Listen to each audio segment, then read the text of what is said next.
The RAV4.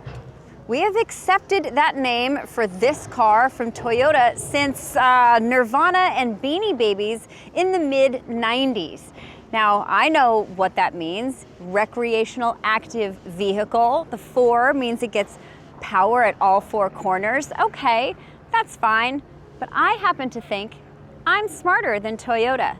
So I'm going to come up with some alternatives for that name while I tell you about the charms, the delights, and some of the detractions of this vehicle. This is the 6th generation RAV4. On this current iteration, Toyota offers a ton of trim levels that should cover your budgetary and driving needs.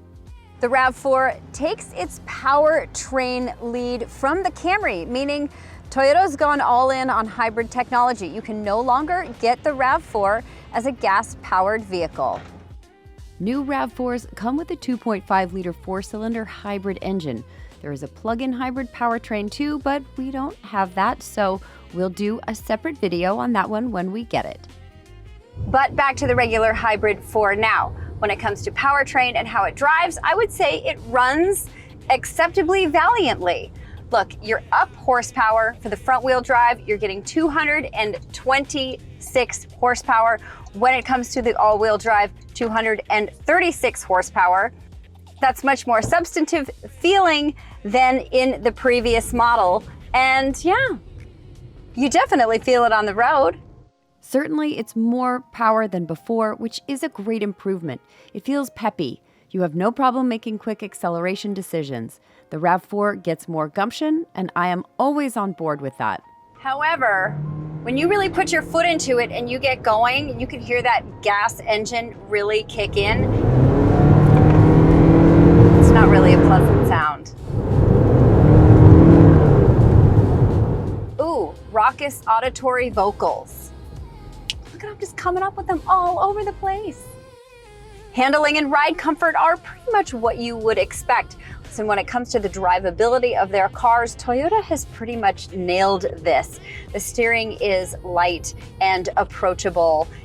The ride quality is very comfortable.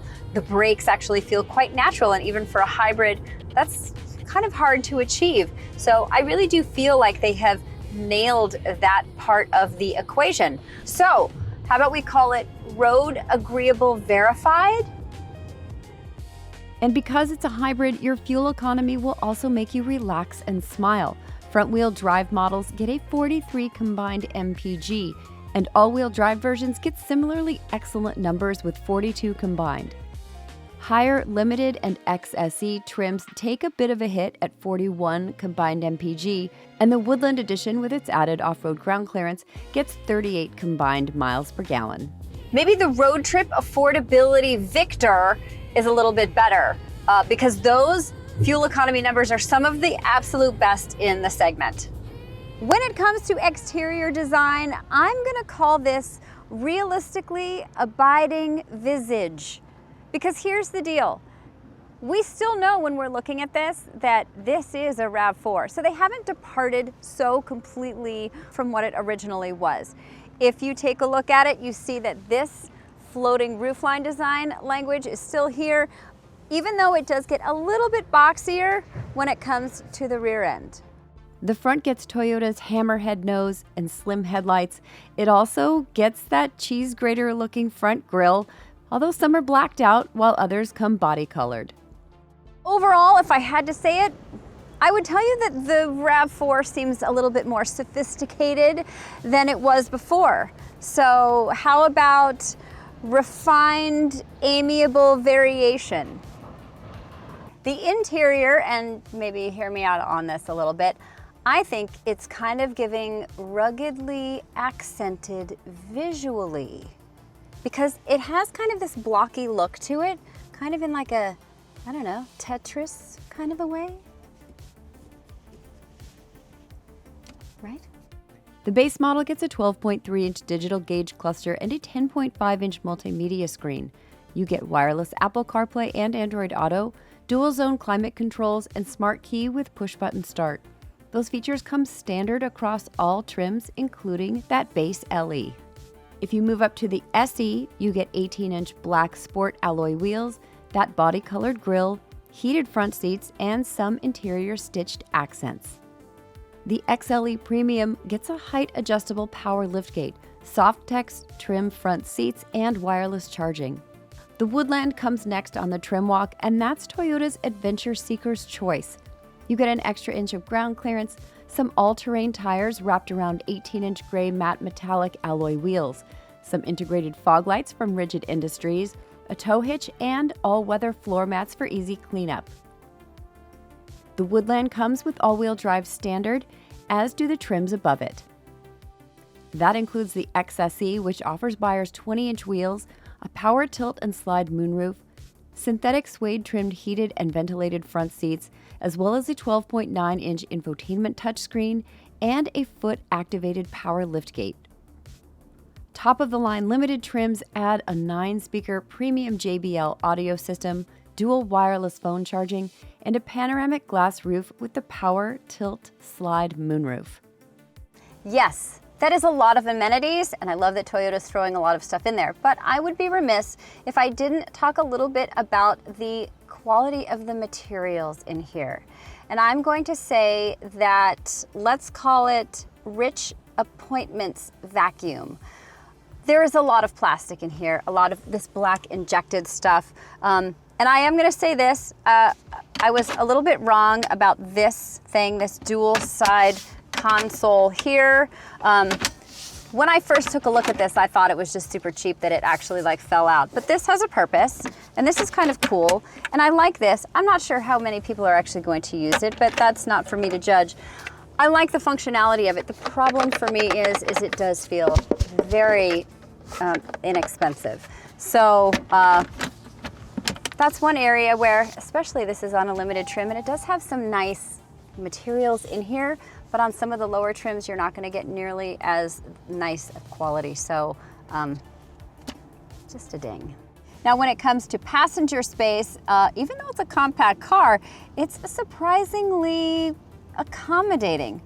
So much so that I would call it a roomy adult vestibule. When it comes to cargo space, you are also going to be pleasantly surprised. Behind the second row, you could probably fit about 11 carry-on bags, standard airline size. And behind the first row, you're looking at more like 20 bags. It's a lot. Could we call it a rather accommodating vanette?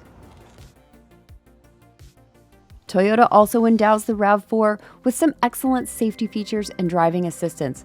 Their all-new Safety Sense 4.0 appears in a Toyota SUV for the first time here. It's added standard features including a lane changing assist, which can cost more on luxury vehicles.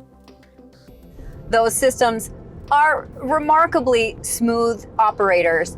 They work behind the scenes. You don't really feel them. You're not feeling like you're being ping-ponged between the lane lines, nor do you feel like you're sort of bowling with bumpers on. So when it comes to safety, why don't we call it a remarkable anti-crash Voyager? For those drivers who want to keep up with the flow of traffic, the closest distance does not feel like a Grand Canyon wide. For someone starting out, it might feel a little bit scary, but I can assure you, it just takes a couple of times and you get used to it quite quickly. So these systems that take over some of the driving responsibilities can be really helpful if you're on a long road trip or you're driving at night and you're a little bit fatigued, but they are not to be mistaken for any kind of self-driving systems. You always have to keep your hands on the wheel. You always have to keep your eyes up. There are things that are watching you and sensors that are feeling what you're doing. So always best to stay aware, but they're great assistants when you need them. So one unbelievably cool feature on here is this gets a drive recorder. It's full because we've been playing with it so much, but this is basically like an onboard dash cam. And we had a lot of fun. You can do it manually, you can record manually, or it will just record some of the incidents that you have while you're driving. When it comes to pricing, the RAV4 is a reasonably assessed venture. as long as you're talking about a compact SUV that's a hybrid. Next to the gas-powered versions of competitors Honda CR-V, Mazda CX-5 and CX-50, as well as the Volkswagen Tiguan, the RAV4 is more expensive at $33,495. However, when you're comparing to the hybrid of those, if they even have them, those all cost more. The top trim RAV4 Limited starts at $44,895, and if you opt for the Woodland trim, you're looking at $41,495. So the more I think about it, the more I think recreational active vehicle, it's actually pretty good. I mean, there's a reason why Toyota has stuck with it for so long. Certainly, it has outlasted grunge and Beanie Babies. And it's one of the best-selling vehicles in the United States. So they're doing something right. It's functional, it has a lot of great tech, and it's also an excellent value proposition. So if you're in the market for a compact SUV, you gotta put the RAV4 on your list. And if you do think I'm clever, then please like this really awesome video.